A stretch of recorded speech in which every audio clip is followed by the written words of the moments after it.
Chapter 6 of The Hound of the Baskervilles by Sir Arthur Conan Doyle. This recording is in the public domain. Read by Bob Neufeld. Chapter 6 Baskerville Hall. Sir Henry Baskerville and Dr. Mortimer were ready upon the appointed day, and we started, as arranged, for Devonshire. Mr. Sherlock Holmes drove with me to the station, and gave me his last parting injunctions and advice. "I will not bias your mind by suggesting theories or suspicions, Watson," said he. "I wish you simply to report facts in the fullest possible manner to me, and you can leave me to do the theorizing." "What sort of facts?" I asked. "Anything which will seem to have a bearing, however indirect, upon the case, and especially the relations between young Baskerville and his neighbors, or any fresh particulars concerning the death of Sir Charles. I have made some inquiries myself in the last few days, but the results have, I fear, been negative. One thing only appears to be certain, and that is that Mr. James Desmond, who is the next heir, is an elderly gentleman of a very amiable disposition, so that this persecution does not arise from him. I really think that we may eliminate him entirely from our calculations. There remain the people who will actually surround Sir Henry Baskerville upon the moor. Would it not be well, in the first place, to get rid of this Barrymore couple? By no means. You could not make a greater mistake. If they are innocent, it would be a cruel injustice, and if they are guilty, we should be giving up all chance of bringing it home to them. No, no, we will preserve them upon our list of suspects. Then there is a groom at the Hall, if I remember right. There are 2 moorland farmers. There is our friend Dr. Mortimer, whom I believe to be entirely honest, and there is his wife, of whom we know nothing. There is this naturalist, Stapleton, and there is his sister, who is said to be a young lady of attractions. There is Mr. Frankland of Laughter Hall, who is also an unknown factor, and there are 1 or 2 other neighbors. These are the folk who must be your very special study. I will do my best. You have arms, I suppose? Yes, I thought it as well to take them. Most certainly. Keep your revolver near you night and day, and never relax your precautions. Our friends had already secured a first-class carriage, and were waiting for us upon the platform. No, we have no news of any kind, said Dr. Mortimer in answer to my friend's questions. I can swear to one thing, and that is that we have not been shadowed during the last 2 days. We have never gone out without keeping a sharp watch, and no one could have escaped our notice. You have always kept together, I presume? Except yesterday afternoon. I usually give up one day to pure amusement when I come to town, so I spent it at the museum of the College of Surgeons. And I went to look at the folk in the park, said Baskerville, but we had no trouble of any kind. It was imprudent, all the same, said Holmes, shaking his head and looking very grave. I beg you, Sir Henry, that you will not go about alone. Some great misfortune will befall you if you do. Did you get your other boot? No, sir, it is gone forever. Indeed, that is very interesting. Well, good-bye, he added, as the train began to glide down the platform. Bear in mind, Sir Henry, one of the phrases in that queer old legend which Dr. Mortimer has read to us, and avoid the moor in those hours of darkness when the powers of evil are exalted. I looked back at the platform when we had left it far behind, and saw the tall, austere figure of Holmes standing motionless and gazing after us. The journey was a swift and pleasant one, and I spent it in making the more intimate acquaintance of my 2 companions, and in playing with Dr. Mortimer's spaniel. In a very few hours the brown earth had become ruddy, the brick had changed to granite, and red cows grazed in well-hedged fields, where the lush grasses and more luxuriant vegetation spoke of a richer, if a damper, climate. Young Baskerville stared eagerly out of the window, and cried aloud with delight as he recognized the familiar features of the Devon scenery. "I have been over a good part of the world since I left it, Dr. Watson," said he, "but I have never seen a place to compare with it." "I never saw a Devonshire man who did not swear by his county," I remarked. "It depends upon the breed of men quite as much as on the county," said Dr. Mortimer. "A glance at our friend here reveals the rounded head of the Celt, which carries inside it the Celtic enthusiasm and power of attachment. Poor Sir Charles's head was of a very rare type, half Gaelic, half Ivernian in its characteristics. But you were very young when you last saw Baskerville Hall, were you not? I was a boy in my teens at the time of my father's death, and had never seen the Hall, for he lived in a little college on the south coast. Thence I went straight to a friend in America. I tell you it is all as new to me as it is to Dr. Watson, and I'm as keen as possible to see the moor." "Are you? Then your wish is easily granted, for there is your first sight of the moor," said Dr. Mortimer, pointing out of the carriage window. Over the green squares of the fields and the low curve of the wood there rose in the distance a grey, melancholy hill with a strange, jagged summit, dim and vague in the distance, like some fantastic landscape in a dream.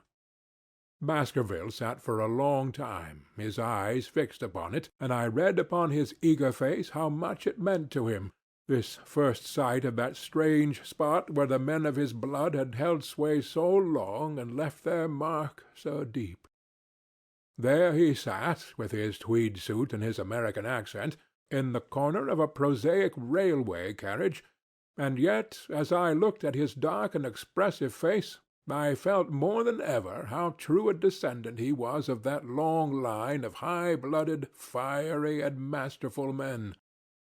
There were pride, valor, and strength in his thick brows, his sensitive nostrils, and his large hazel eyes. If on that forbidding moor a difficult and dangerous quest should lie before us, this was at least a comrade for whom one might venture to take a risk with the certainty that he would bravely share it. The train pulled up at a small wayside station, and we all descended. Outside, beyond the low white fence, a wagonette with a pair of cobs was waiting.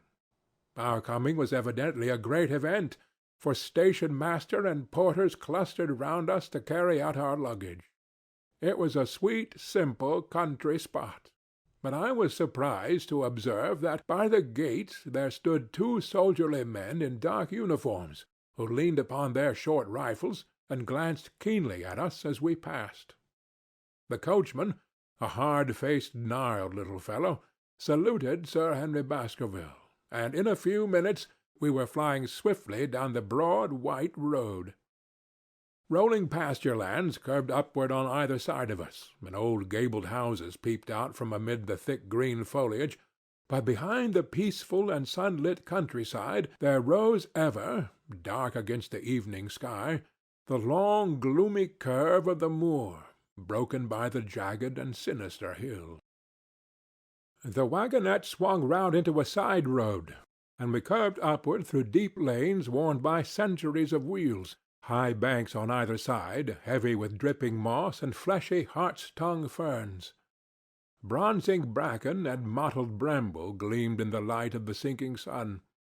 Still steadily rising, we passed over a narrow granite bridge, and skirted a noisy stream which gushed swiftly down, foaming and roaring amid the gray boulders. Both road and stream wound up through a valley dense with scrub oak and fir. At every turn Baskerville gave an exclamation of delight, looking eagerly about him and asking countless questions. To his eyes all seemed beautiful, but to me a tinge of melancholy lay upon the countryside, which bore so clearly the mark of the waning year. Yellow leaves carpeted the lanes and fluttered down upon us as we passed.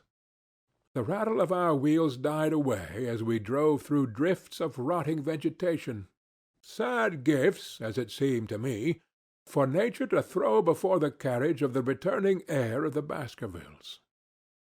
"Hullo!" cried Dr. Mortimer. "What is this?" A steep curve of health-clad land, an outlying spur of the moor, lay in front of us. On the summit, hard and clear like an equestrian statue upon its pedestal, was a mounted soldier, dark and stern, his rifle poised ready over his forearm. He was watching the road along which we travelled. "What is this, Perkins?"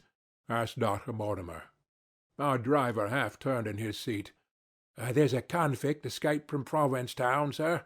He's been out 3 days now, and the warders watch every road and every station, but they've had no sight of him yet. The farmers about here don't like it, sir, and that's a fact." "Well, I understand that they get £5 if they can give information." "Yes, sir, but the chance of £5 is but a poor thing compared to the chance of having your throat cut. You see, it isn't like any ordinary convict. This is a man that would stick at nothing." "Who is he, then?" "It is Selden, the Notting Hill murderer." I remembered the case well, for it was one in which Holmes had taken an interest, on account of the peculiar ferocity of the crime, and the wanton brutality which had marked all the actions of the assassin. The commutation of his death sentence had been due to some doubts as to his complete sanity, so atrocious was his conduct. Our wagonette had topped a rise, and in front of us rose the huge expanse of the moor, mottled with gnarled and craggy cairns and tors. A cold wind swept down from it and set us shivering. Somewhere there, on that desolate plain, was lurking this fiendish man, hiding in a burrow like a wild beast, his heart full of malignancy against the whole race which had cast him out. It needed but this to complete the grim suggestiveness of the barren waste, the chilling wind, and the darkling sky. Even Baskerville fell silent, and pulled his overcoat more closely around him. We had left the fertile country behind and beneath us. We looked back on it now, the slanting rays of a low sun turning the streams to threads of gold and glowing on the red earth new turned by the plough and the broad tangle of the woodlands. The road in front of us grew bleaker and wilder over huge russet and olive slopes, sprinkled with giant boulders. Now and then we passed a moorland cottage, walled and roofed with stone, with no creeper to break its harsh outline. Suddenly we looked down into a cup-like depression, patched with stunted oaks and firs which had been twisted and bent by the fury of years of storm. 2 high, narrow towers rose over the trees. The driver pointed with his whip. "Baskerville Hall," said he. Its master had risen, and was staring with flushed cheeks and shining eyes. A few minutes later we had reached the lodge gates, a maze of fantastic tracery in wrought iron, with weather-beaten pillars on either side, blotched with lichens and surmounted by the boar's heads of the Baskervilles. The lodge was a ruin, of black granite and bared ribs of rafters, but facing it was a new building, half constructed, the first fruit of Sir Charles's South African gold. Through the gateway we passed into the avenue, where the wheels were again hushed amid the leaves, and the old trees shot their branches in a somber tunnel over our heads.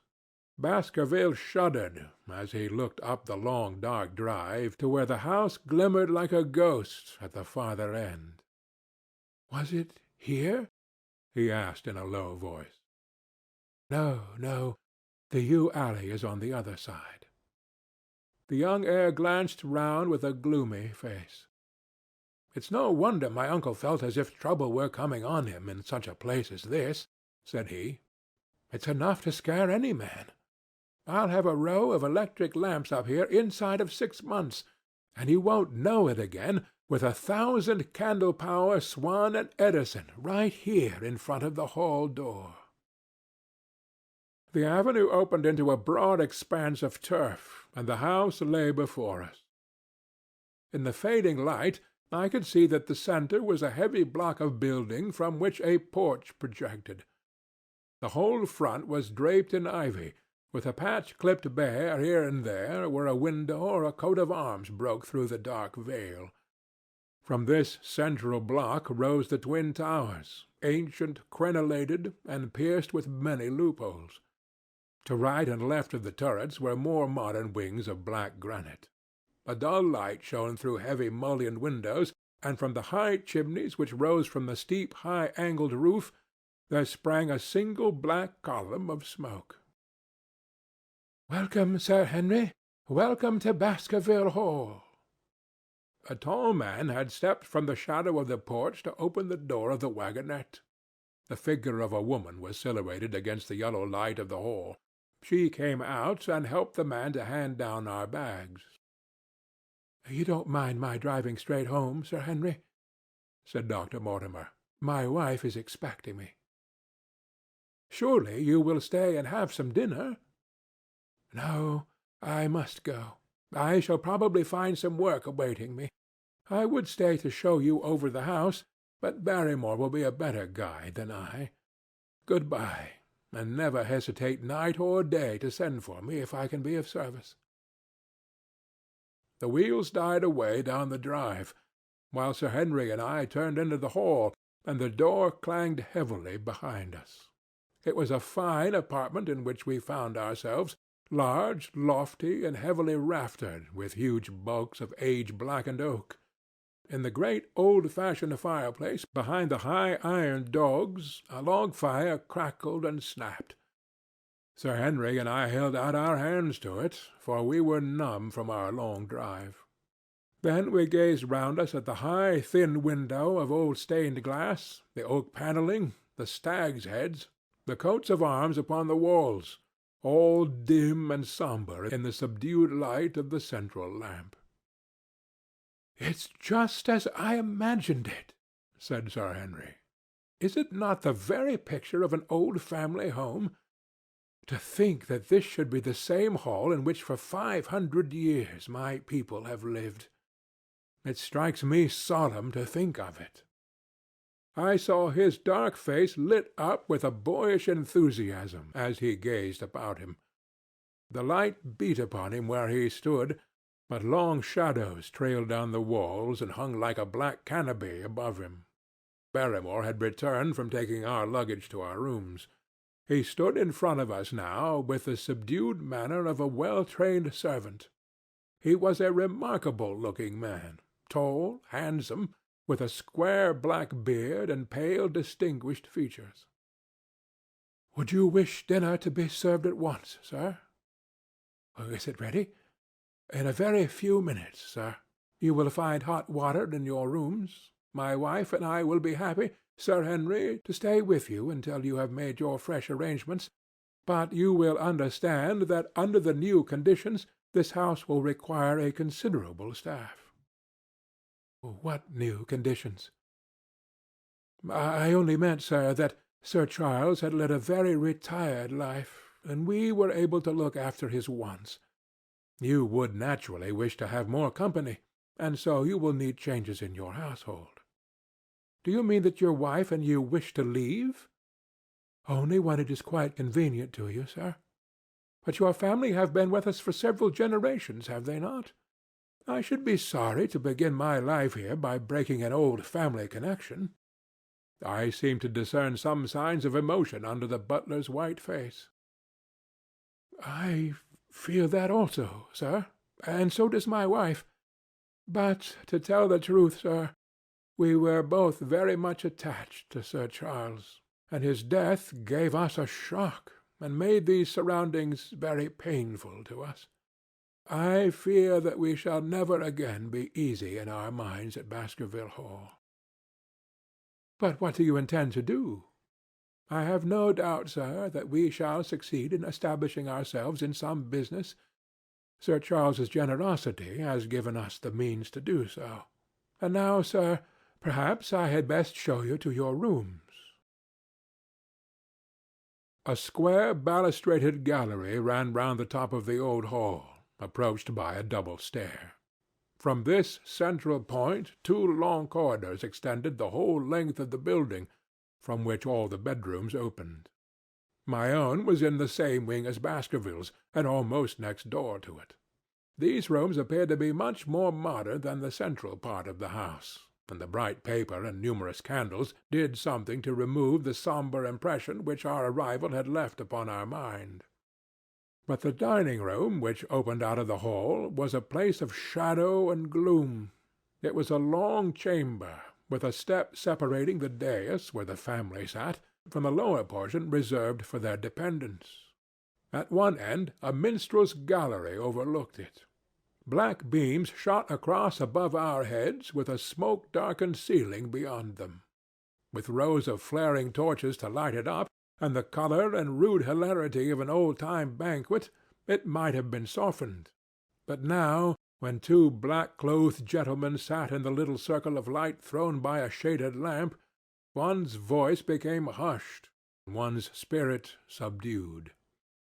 A dim line of ancestors, in every variety of dress, from the Elizabethan knight to the buck of the Regency, stared down upon us and daunted us by their silent company.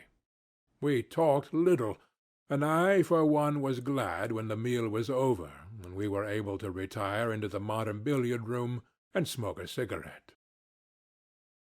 "My word, it isn't a very cheerful place," said Sir Henry. "I suppose one can tone down to it, but I feel a bit out of the picture at present.